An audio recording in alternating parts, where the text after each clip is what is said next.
When a pharmacist denied elderly Harold his medication due to his skin color, he left the pharmacy with a heavy heart but a resolute spirit. A week later, Harold returned, as the new owner of the entire pharmacy chain. What followed would stun even the most experienced. But let's start from the beginning. Late evening. Harold Williams, an elderly African-American man with weary eyes and a quiet stride, entered his usual downtown pharmacy. Already in his 70s, every movement was a struggle. In his hands, he held a prescription for medicine he could not afford to skip for even a single day. This heart medication was essential to his life. Any delay or replacement this time was simply not an option. He joined the line and sighed in relief as his turn approached. Before him stood Tom Hart, a tall, middle-aged white pharmacist with a cold, disdainful look on his face. Steeling himself with the thought that this was just a regular purchase, Harold handed over his prescription with a gentle smile, unaware of the direction this encounter was about to take. Tom took the prescription, glanced at it briefly, and handed it right back, not even bothering to read the medication name. With a look of disdain, he said, "We don't have your medicine. Go to another pharmacy," he said, his voice dry and indifferent, as if his words were directed not at a living person, but at a mere obstacle in his path. Harold frowned, glancing at the shelves behind Tom, where he could clearly see the medicine boxes he needed. Gathering his thoughts, he took a step forward, trying not to show how much those words stung, and quietly said, "Excuse me, but I really need this medication. I see that you have it. I can't afford to miss a single dose." Tom, clearly irritated, crossed his arms over his chest and sneered. "Really? I said it's not here for you. We're not selling you anything. Maybe you shouldn't come back here again," he added, as though he were the master not just of the pharmacy, but of the entire neighborhood. Tom's words struck Harold with a painful clarity. He felt the sting of humiliation, but suppressed it, refusing to show any weakness in front of this man. Blood rushed to his face, but he held his composure, resisting the urge to respond with anger. His clenched fingers slowly released, and he turned around, leaving slowly, feeling even heavier than when he arrived. As he left the pharmacy, he looked back, as if needing to confirm that this had indeed happened. Bitterness and humiliation surged through him, yet deep in his chest, a new firm determination began to take root. Harold knew he could have gone to another pharmacy to avoid this degradation, but he was sure that the choice had to be his, not one forced upon him by someone else's prejudice. He understood that this wasn't just about medicine. This was an affront to his very being, to his right to be seen as an equal, regardless of skin color. The weakness he felt in that moment soon transformed into fierce resolve. Harold sensed that he could not simply let this go. The next morning, without hesitation, Harold went to see his daughter, Lisa, a renowned human rights lawyer. As soon as she heard how the pharmacist had denied him service, Lisa bristled with anger. Clenching her teeth, she promised her father, "Dad, we won't let this slide. They'll answer for their humiliation." Accustomed to silently enduring such situations, Harold this time felt it was time to fight back.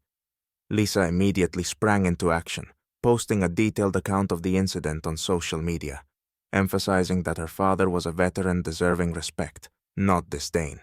She urged the public not to remain silent in the face of discrimination and condemned the pharmacy chain for its prejudiced treatment of elderly African Americans. The post quickly garnered hundreds of likes and comments. Lisa's followers, outraged by Harold's story, began sharing the post, and soon it reached thousands of people. Within hours, the story caught the attention of local activists and the media. Major news channels published stories about Harold's experience, casting him as a symbol of the fight for equality and justice. Journalists flooded the pharmacy, demanding explanations from management, and one leading newspaper ran an article titled, "When a Pharmacy Refuses Service to a Veteran, Respect or Discrimination."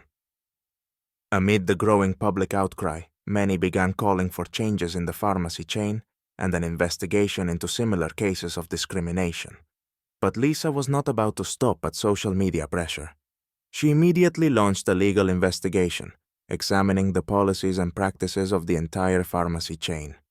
Working alongside other lawyers, Lisa uncovered several similar incidents in other branches, where black customers had also been denied service or faced delays in receiving prescriptions. Armed with this evidence, Lisa gathered family, friends, and Harold's supporters and organized a protest outside that very pharmacy, holding signs calling for equality, justice, and an end to prejudice. They lined up in front, drawing the attention of passers-by and journalists. Reporters recorded and photographed the protest, and Lisa delivered an impassioned speech, directly stating that her father and everyone else deserves to be treated equally. Her words sparked a wave of support among city residents.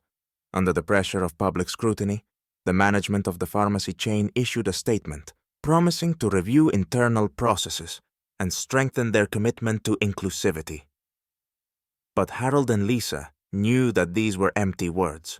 They saw the management's efforts as mere damage control, with no intent for real change. Harold realized that merely acknowledging the problem wasn't enough. He understood that fighting for justice needed to happen on a larger scale, and that one protest and public condemnation were only the beginning. Remembering the humiliation and the pharmacist's cold gaze, he made a decision that would turn not only his life around, but also that of the entire pharmacy chain when it eventually came under his ownership. Lisa continued her campaign, spreading her father's story nationwide. Television channels and newspapers debated the incident, while journalists and activists demanded genuine changes from the chain. Harold began receiving messages of support and sympathy from across the country, which inspired him. A bold idea came to him, not only to seek apologies or compensation, but to transform the pharmacy chain from within. He decided to explore the financial side of the situation, reaching out to influential friends and partners to understand how to turn his vision into reality. Harold set a bold goal: to buy the chain of pharmacies that included the one where he'd been mistreated. Lisa was initially surprised by her father's audacity, but soon saw how determined he was and joined the effort, helping with the legal aspects and gathering the necessary resources. With the help of his connections and the support of influential people angered by his story, Harold began putting together a financial plan for the acquisition. After several weeks and negotiations with the chain's owners, Harold succeeded in closing the deal. The owner, unaware of the buyer's identity, accepted the lucrative offer, hoping to escape negative publicity and avoid responsibility. The chain officially came under Harold's ownership, and soon after, he called a press conference to announce the purchase and future changes. When the news reached the pharmacy staff, Harold returned to the very pharmacy where he had been refused service. This time, he was met with stunned faces. Tom Hart, the same pharmacist, stood behind the counter, disbelief written on his face as he looked at the chain's new owner. Harold approached him and, with quiet confidence, said, "This chain now belongs to me, and we're going to start by changing our approach to every customer." Tom, sensing his career was at risk, tried to defend himself, but Harold stopped him and offered him the opportunity to attend an anti-discrimination program. The new owner made it clear that from now on, each pharmacy would treat all customers with respect, regardless of skin color, age, or status. After acquiring the pharmacy chain, Harold enthusiastically set about implementing sweeping changes. He gathered all managers and key employees for a meeting where he declared that a new era was beginning for the company. Harold made it clear: discrimination, disrespect, and bias would no longer be tolerated in his pharmacy chain. Harold's first step was to introduce mandatory training on inclusion, anti-discrimination, and customer respect. The program included real stories about discrimination and examples of how prejudice damages not only relationships, but also businesses.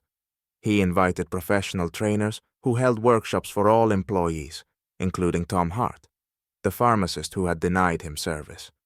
Tom went through the training with visible irritation, convinced it was just for show. But when Harold met with him personally after the training, the conversation took an unexpected turn. "Tom," Harold said calmly but firmly, "discrimination erodes trust. Customers don't want to return to a place where they aren't respected. I hope this experience will change your perspective.